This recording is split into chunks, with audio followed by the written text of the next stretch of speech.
필름 영사기가 돌아가면서 오래된 기록 영상들이 흘러간다. 타이틀, 당신이 몰랐던 100가지 추억의 문화 영화.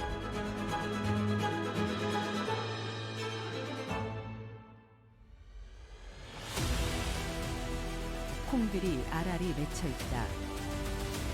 사람들이 해바라기를 수확한다.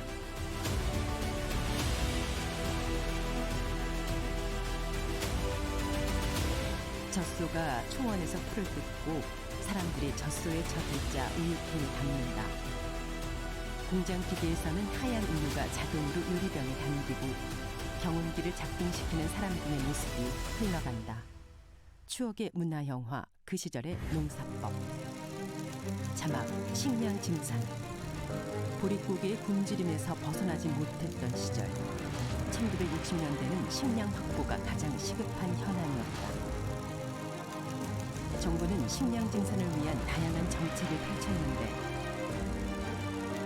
근대화된 농법을 통해 수확량을 늘리는 것에 힘썼다. 1968년 문화영화. 이곳은 경기도 안성의 이원흥 씨 대두농장입니다.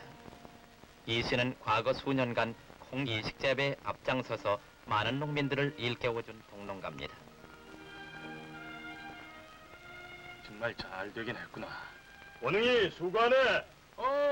마침 잘 됐네. 이리 좀 오게. 왜? 또 콩 얘기를 하자고? 자, 좀 앉게. 응. 이 사람아 고집 좀 부리지 말고 저걸 좀 보라고. 되긴 잘 됐어. 그래. 이렇게 잘 된 콩을 본 일이 있어? 이식 재배를 하면 틀림없이 이렇게 된다고요. 자, 그러고도 할 말이 있어? 글쎄, 나도 해볼까도 했지만 당최 귀찮아서. 자, 이걸 보라고. 수확이 늘면 우선 우리 수입이 늘지. 우리 수입이 늘면 살림살이가 보다 나아질 것 아니야? 그러니까 하루빨리 우리도 이식 재배를 해서 수확량을 올려야 한다네. 글쎄, 하긴 그래. 그럼 이식 재배를 하면 수확량이 얼마나 더 나나? 이식 재배를 하면은 보통 재배에서 한 말의 콩을 거두었다고 볼 때 말이야. 매쿠작 이식 재배는 151%가 더 많고, 그리고 또 단작 이식 재배는 163%가 증수되기 때문에 그 보통 재배보다 5할이 더 수확된다는 얘기지. 또 이식 재배라는 게 그렇게 어려운 게 아니야. 그때 그 농촌 지도사의 얘기 생각 안 나나? 대두 이식 적심 재배 운동 전개 현수막이 걸려 있다. 보통 재배에 비해서 이식 재배의 특징은 묘를 따로 키워서 밭으로 옮겨 심고 북주기와 순을 쳐주는 것입니다.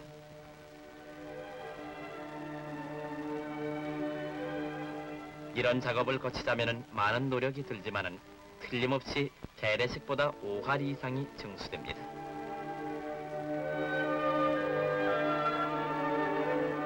이식 재배에 비해서 보통 재배를 한 콩포기는 가냘프기 짝이 없습니다. 줄기가 가늘고 가지가 없기 때문에 많은 콩이 열릴 수가 없습니다.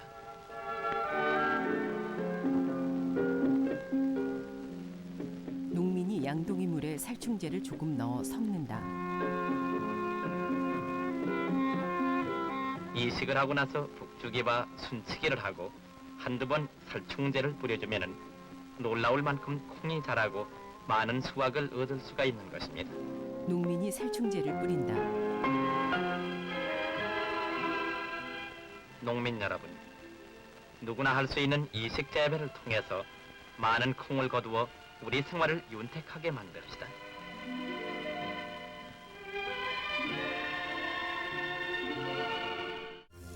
다양한 품종, 우리에게 친근한 꽃 해바라기. 그 시절 해바라기는 경제 작물로서 주목받았다. 당시 새로운 소득원으로서 농민들의 관심이 높아 영상으로 재배 방법과 다양한 활용을 소개했다. 1975년 문화영화 수확하는 방법으로 외국에서는 콤바인에다 여러 가지 기계를 부착해서 수확하고 있으나 우리나라에서는 인력에 의존할 수밖에 없습니다.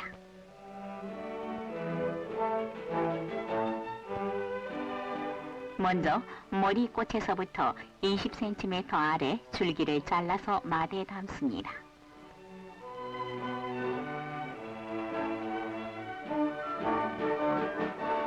그리고 줄기는 지상부에서부터 10cm 정도에서 자릅니다.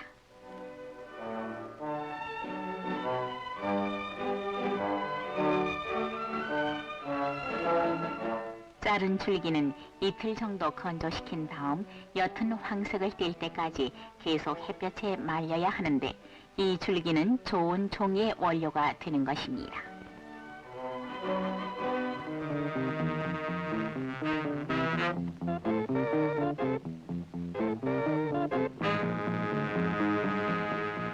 해바라기 줄기로 값비싼 건축 자재인 하드보드와 질기고 탄력 있는 종이를 만들 수 있다는 것이 임업시험소의 연구 결과 판명된 것입니다.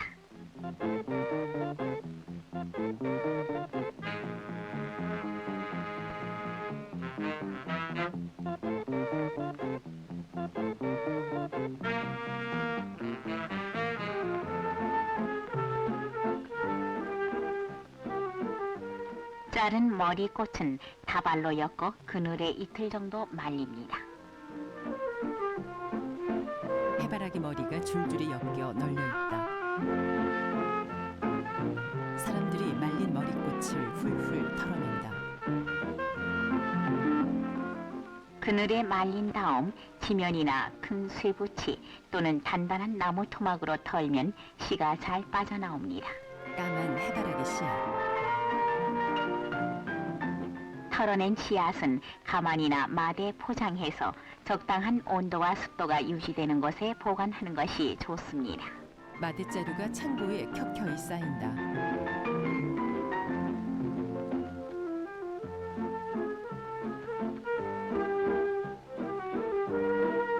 분쇄기가 돌아가며 해바라기 씨를 짠다.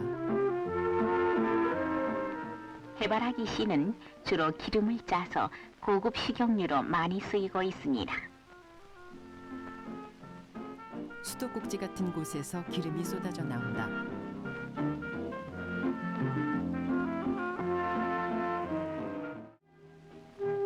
해바라기는 반드시 넓은 땅에서 대규모로만 재배하는 것이 아닙니다.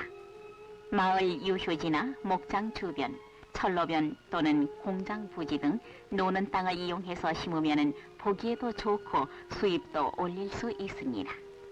우리 모두 한 채의 땅이라도 놀리지 말고 더 일구고 가꾸어 해바라기와 같은 수익성이 높은 경제작물을 재배해서 소득을 늘리고 잘 사는 농민, 아름답고 살기 좋은 새마을을 이룩해 봅시다.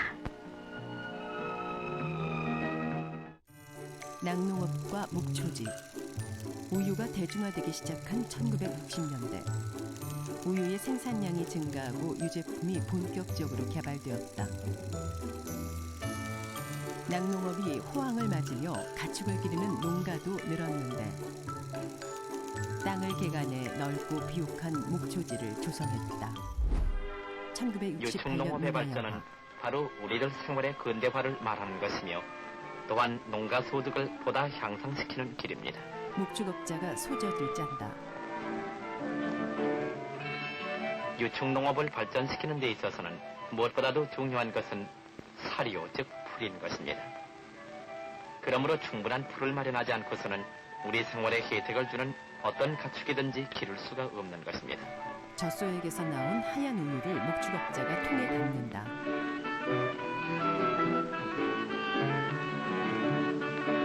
트럭이 운송한다.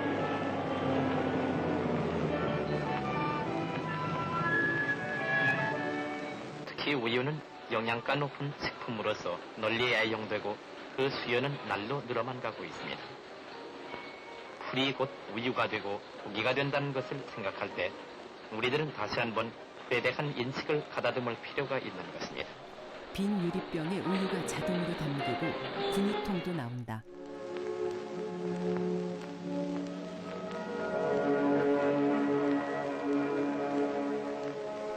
소들이 풀밭을 걷는다. 언제나 많고 좋은 풀을 기대하려면은 걸음을 주는 외에도 여러 가지 관리도 철저히 해야 됩니다. 소들은 풀을 뜯어 우적우적 먹는다. 먼저 가축에게 해로운 풀을 뽑아주어야 하고 장마철엔 둘레에 도랑을 파서 물이 고이지 않도록 해야 됩니다. 그리고 7, 8월의 하고기와 이른 봄이나 늦가을에는 방목을 피해야 됩니다. 소들은 드넓은 초지를 자유롭게 돌아다니며 풀을 먹는다.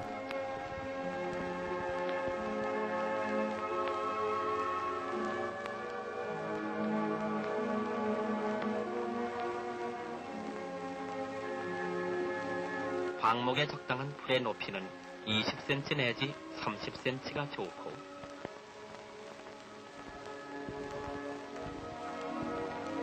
하루 방목 시간은 아침 2시간, 저녁 2시간이 이상적입니다.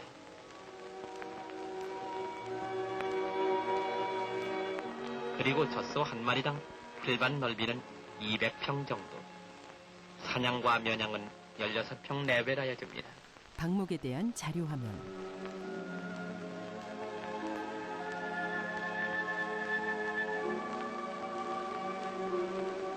푸릇푸릇한 초원이 펼쳐져 있다.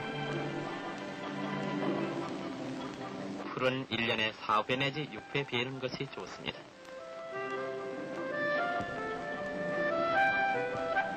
농기계가 풀을 베기 시작한다.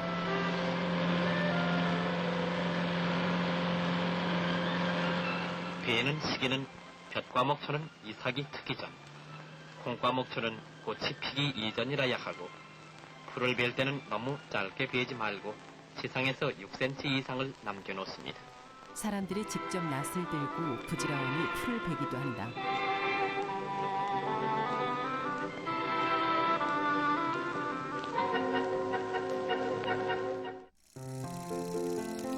벼의 개량과 재배. 1970년대 들어 쌀의 품종 개량을 통한 식량 작업이 추진되었다. 일명 통일벼인 개량 품종 IR677의 보급으로 1975년에는 쌀의 완전 작업을 달성했다. 풍성한 수확을 맞이하기 위해 이른 봄부터 농민들의 손길이 분주하다. 1973년 문화영화. 씨앗은 열매의 어머니입니다. 모든 농사가 그렇듯이 벼농사도 씨앗을 잘 골라야 성공합니다. 간단한 방법으로 벽시 쭉정이 고르기를 보면은 물 대두 한 말에 소금 4,500g을 넣어 용해시킵니다. 소금물의 농도를 손쉽게 측정해보는 방법은 계란을 띄워 약간 모로 뜰 때가 가장 알맞습니다. 연구원이 계란을 띄워본다. 비스듬히 뜬 계란이 수면 위로 살짝 드러난다. 준비된 소금물에 벽시를 담근 후 충분히 젓습니다. 이때 떠오르는 것은 쭉정이이므로 모두 건져내야 합니다. 유의해야 할 점은 벽시를 오래 담가두면 싹 트는 데 지장이 있으므로 곧 맑은 물에 가셔야 합니다. 연구원이 쭉정이를 건져낸다. 나머지 벽시들은 물에 가라앉아 있다.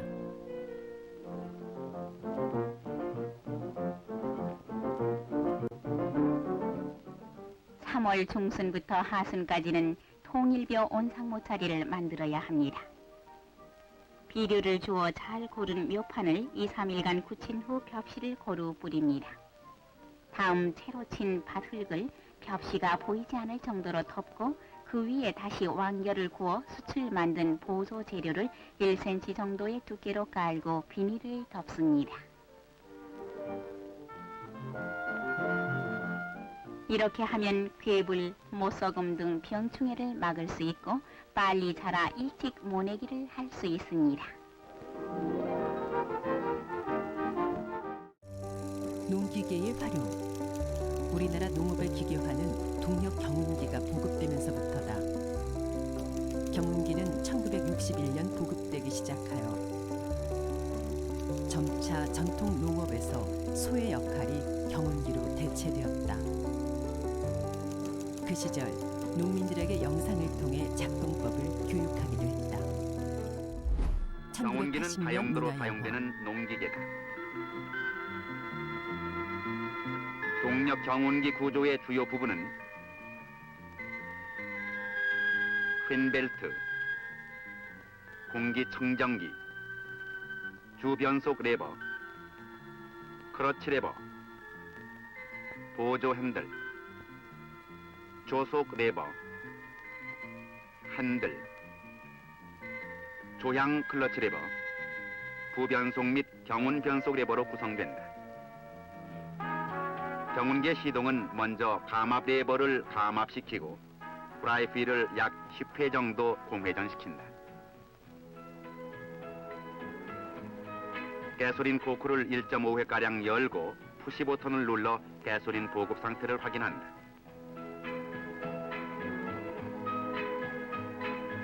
이때 게이지가 여름에는 적선에 도달해야 하며 겨울에는 흑선에 도달해야 한다.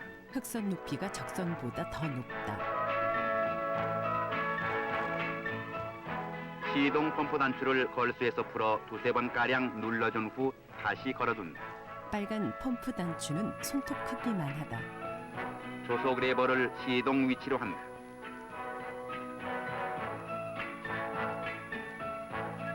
프라이휠을 오른쪽으로 돌려 압축을 느끼는 지점에서 반대로 두세 번 돌린 후 오른쪽으로 힘껏 잡아당긴다. 엔진이 시동되면 가솔린 코크를 닫고 석유로 교환한다. 경운기 벨트가 돌아간다. 부변속 레버를 잡아당긴다.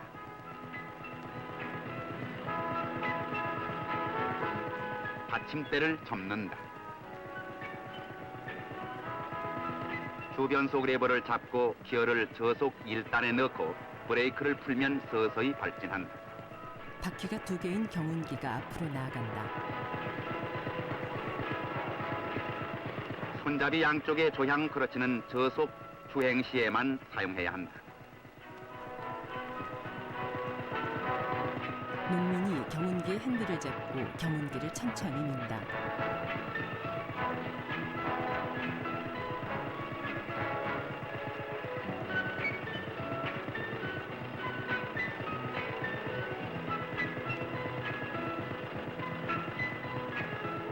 경운기 작업 때는 몸을 세우고 보조 핸들이나 핸들을 잡고 적은 걸음으로 걸어야 한다. 생존의 바탕이자 삶의 뿌리였던 농업이 이제는 사형길을 걷고 있다.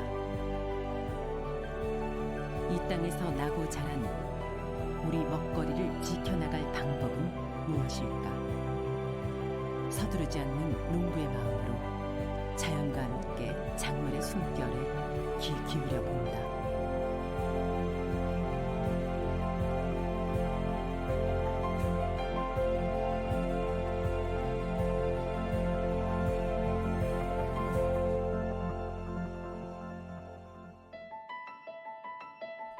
추억의 문화 영화 그 시절의 농사법.